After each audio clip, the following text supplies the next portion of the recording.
इसको लेके चलते हैं अंदर, इसका बनाएंगे नींबू पानी। फाइनली मृदुल का ये टाइम टेबल हमने कर लिया है set, specially for summer vacation, क्योंकि उसके बाद तो फिर स्कूल टाइम आ। तो हेलो दोस्तों, और स्वागत है एक बार फिर से आपका मेरे चैनल बी विद बीनू में। और अभी फिटनेस चैलेंज सीरीज चल रही है, तो मैं डेली आपसे मिलूंगी और डेली वीडियो अपलोड होंगे। तो आज के दिन की शुरुआत होती है बाहर की सुंदर हरियाली और फ्रेश एयर को महसूस करने के साथ में। उठने के साथ खिड़की के पर्दे हटा देते हैं, खिड़की को थोड़ी देर खोलते हैं, महसूस करके इस फ्रेश एयर को चलते हैं दिन की शुरुआत करने के लिए। आज मैं ना थोड़ा सा 20-25 मिनट हो गई थी लेट, क्योंकि मेरा अलार्म रात में गलती से हो गया था बंद, बट ऑटोमेटिकली 4:45 पे खुद नींद खुल गई। दिन की शुरुआत करते हैं पानी पी करके, उसके बाद नहाना धोना, एंड देन आफ्टर मैट लेके निकलते हैं बाहर योगा के लिए। तो योगा कह लीजिए या वर्कआउट कह लीजिए या किसी भी तरह की आप एक्सरसाइजेस कर लीजिए, बट अपनी बॉडी को एक्टिव और फ्लेक्सिबल रखने के लिए ये ज़रूरी है। बस इतना हमें याद रखना है। पता सबको होता है, I know, you all know about this, but हमें ना कई बार एक ट्रिगर की ज़रूरत होती है कि हमें याद आ जाए, कोई हमें याद दिला दे। मैंने ना एक बड़ी अच्छी लाइन कहीं पढ़ी थी, सफलता का यही है राज, सफलता का यही है राज, सही नीयत, पूरी मेहनत, अपना आत्मविश्वास और सही व्यायाम। जी हाँ, तो जब आपकी बॉडी फिट होगी तभी आप बाकी कामों को करने के लिए भी आगे बढ़ पाएंगे, है ना। बीमार शरीर के साथ इंसान कैसे काम करेगा, कैसे कॉन्सेंट्रेट करेगा। तो इसलिए फिट बॉडी सबसे पहले हमारे लिए है। और पिछले 1 साल में मैंने इस चीज़ को बहुत डीपली फील किया है। और उसके बाद मैं स्पेशली वर्कआउट और एक्सरसाइजेज, यौगिक एक्सरसाइजेज के लिए काफ़ी हद तक रेगुलर रहने लगी हूँ। कुछ बीच में गैप आए थे, टाइमिंग इधर उधर था, तो इसलिए मैंने ये 21 डेज़ का चैलेंज खुद के लिए सेट किया है। तो आप भी इसको ज़रूर से ज्वाइन कीजिएगा। तो साथ में ये भाई साहब आ गए उठ के बाहर, तो ये लोग सब सोए रहते हैं, मैं अपना उठ के सारे कामों को करती रहती हूँ। और अभी दादा दादी यानी मेरे इन लॉज, बच्चे दादा दादी बोलते हैं तो काफ़ी एज्ड है, तो मैं भी दादा दादी की तरह बोलने लगती हूँ। तो ये भी आ गए थे बाहर, इनको भी करना है यहाँ योगा। तो साथ में मैट बिछी हुई थी, तो पापा और बेटा दोनों ये बैठ गए उधर, और यहाँ पर हमारा योगा कंप्लीट हुआ। उसके बाद चलते हैं अंदर चल के हम लेंगे अपना डिटॉक्स वाटर। तो रात को मैं इसको बना के रख लेती हूँ और रूम पे ला के रख देती हूँ, ताकि पानी का टेम्परेचर नॉर्मल रहे। किचन में काफ़ी गर्म हो जाता है। और जोशी जी को भी उठा करके दिया, इनकी नींद खोल दी इस डिटॉक्स वाटर के साथ में। तो मॉर्निंग चाय हम लोग नहीं लेते हैं, इंस्टीड ऑफ टी ये डिटॉक्स वाटर यूज़ करते हैं। और उसके बाद चले हम भगवान जी के पास। तो सबसे इम्पॉर्टेंट काम दिन की शुरुआत का महादेव को याद करके, और फिर चलते हैं किचन में, क्योंकि एज़ यूजुअल 7:30 तक टिफ़िन अभी करना होगा रेडी, क्योंकि जोशी जी को ऑफिस निकलना होता है। तो आज चावल और कढ़ी बनाई थी, और नाश्ते में बना लिया था पोहा।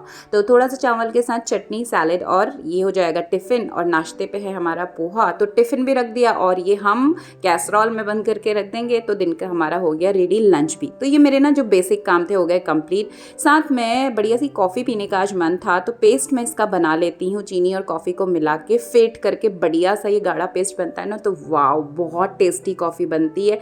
और ऊपर से ना आप इसको सर्विंग में भी डाल दीजिए। तो आई लव दिस कॉफ़ी। तो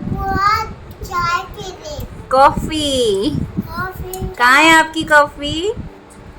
ये प्रीतम का स्पेशल कप है। तो हम एंजॉय करते हैं अपना हेल्दी ब्रेकफास्ट, पोहा विद हरी पुदीना की चटनी, राइट? नहीं, उससे आपसे गिर जाएगा बेटा, आप इससे खाओ। और बढ़िया सी एक कप ऑफ कॉफ़ी, बहुत टाइम से नहीं पी, तो सोचा चलो कॉफ़ी बनाते हैं।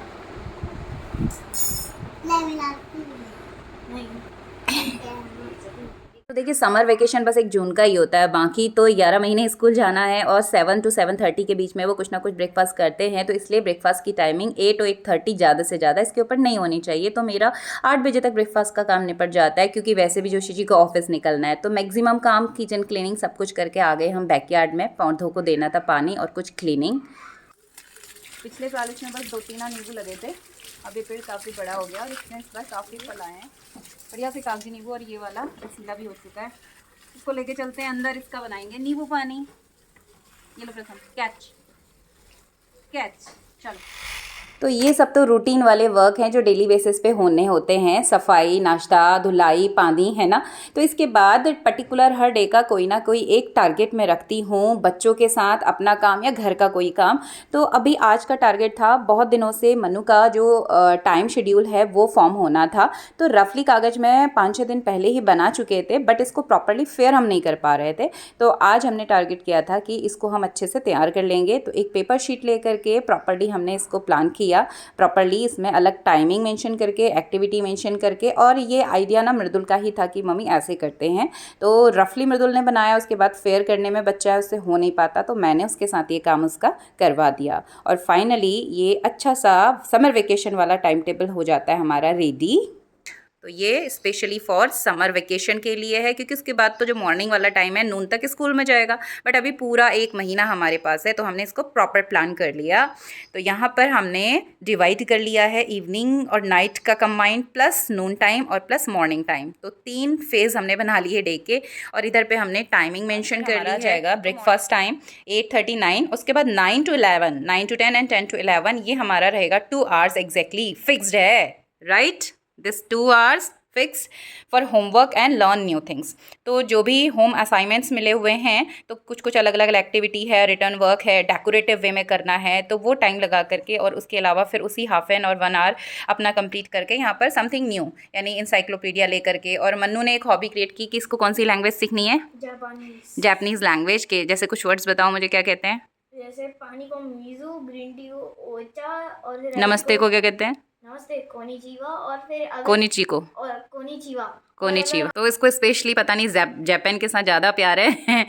तो बच्चों का टाइम टेबल शेड्यूल करते वक्त इस बात का ध्यान रखें कि ये बच्चे के इंटरेस्ट में हो और वो प्रैक्टिकल हो। स्कूल टाइमिंग की अलग बात है, बट वेकेशन में बच्चे भी नहीं पढ़ना चाहते हैं, तो अकॉर्डिंगली उनका शेड्यूल हो। और हम सिर्फ बोलते रहें कि भाई फ़ोन देखना ही नहीं है, तो ये पॉसिबल नहीं है। स्क्रीन टाइम जाएगा उनका, तो आप उसमें मैनेज करिए कि वो क्या चीज़ें देखें। जैसे टीवी टाइम है, तो ऐसे शोज़ हम उसको प्रेफर कर सकते हैं जो लर्निंग बेस्ड हो। जैसे मैं छोटे बेटे के लिए पेपा पिग लगाती हूँ, जिसमें अच्छी लैंग्वेज और अच्छे संस्कार, जिसे हमें कहना चाहिए, वो सीखता है। ऐसे मृदुल को भी मिलता है, तो वो फुटबॉल मैच देखता है और जापानीज़ लैंग्वेज देखता है, तो वो कुछ ना कुछ लर्निंग उससे ले रहा होता है। थोड़ा बहुत एंटरटेनमेंट बच्चा कर लेता है, इट्स ओके, बट आपके ऑब्जर्वेशन में होना चाहिए। स्ट्रिक्टली जो स्टडी आवर है वो 2 आवर्स का उसका मैंने यहाँ पर रखा है, 9 to 11 2 आवर्स का, जिसमें कोई चेंज हम नहीं करेंगे। तो मेंटेनिंग टाइम टेबल एक बहुत अच्छा तरीका है बच्चे में डिसिप्लिन डेवलप करने के लिए। आप पहले फेज़ में उसकी लर्निंग एक्टिविटीज़ को रखिए और सेकंड फेज़ में उसके आप स्क्रीन टाइम को रखिए, तो उसका माइंडसेट रहेगा कि जब मैं ये काम पूरा कर लूँगा तो उसके बाद मुझे स्क्रीन टाइम मिलने वाला है। तो इस तरीके से ऑटोमेटिकली बिना आपके चिल्लाए और हल्ला किए हुए वो उन चीज़ों को करेगा। थोड़े थोड़े करके धीरे धीरे उसकी हैबिट में ये आने लगेगा। और जब स्कूल खुलते ही बच्चा बिना डिस्टर्ब होता है, और हम भी जब देखते हैं तो स्टार्टिंग के 15 डेज़ बच्चे कॉन्सेंट्रेट नहीं कर पाते हैं, तो ये चीज़ उसको वहाँ पर भी हेल्पफुल रहेगी। तो मैं हमेशा ही लास्ट 3 ईयर से इस चीज़ को रखती हूँ। छोटा वाला बहुत छोटा है, जब इसको पढ़ाने बैठो तो वो खुद ही आ जाता है। उसका टाइमिंग थोड़ा सा अभी अलग चलता है, क्योंकि 3 साल के बच्चे के लिए हम बहुत चीज़ें नहीं प्लान कर सकते हैं। तो ये फाइनली मृदुल की स्टडी टेबल में हमने छोटे से डबल साइडेड टेप के साथ स्टिक कर दिया है। और ये मेरा आज का मेन टारगेट था कि करना ही है, क्योंकि पिछले 3 दिन से ये पेंडिंग जा रहा था। तो अभी हमने इसको बना करके यहाँ पर रख लिया, क्योंकि जब सामने चीज़ें होती हैं ना इमेज फॉर्म में, तो ज़्यादा अच्छे से काम होता है। तो अभी यहाँ पर ना वीडियो कहीं और चल रहा है और वॉइस कहीं और चल रही है, क्योंकि जो रियल वीडियो का वॉइस था वो डिस्टर्ब हो रहा था, तो मैं वॉइस ओवर कर रही हूँ। तो अभी ये काम हो चुका, लंच ऑलरेडी तैयार था, 12 बजने को है, तो हम लंच कर लेते हैं। और प्रथम सो चुका आधा घंटा पहले ही, और जब तक वो सोया है तब तक मैं लंच के बाद अपना एक टीचिंग वीडियो मुझे बनाना है आज में, और जब तक सोया है तभी तक काम हमारे होते हैं। तो ये थी एक छोटी सी शेयरिंग आज की। कल मिलते हैं अगले वीडियो के साथ। Thanks for watching and bye bye.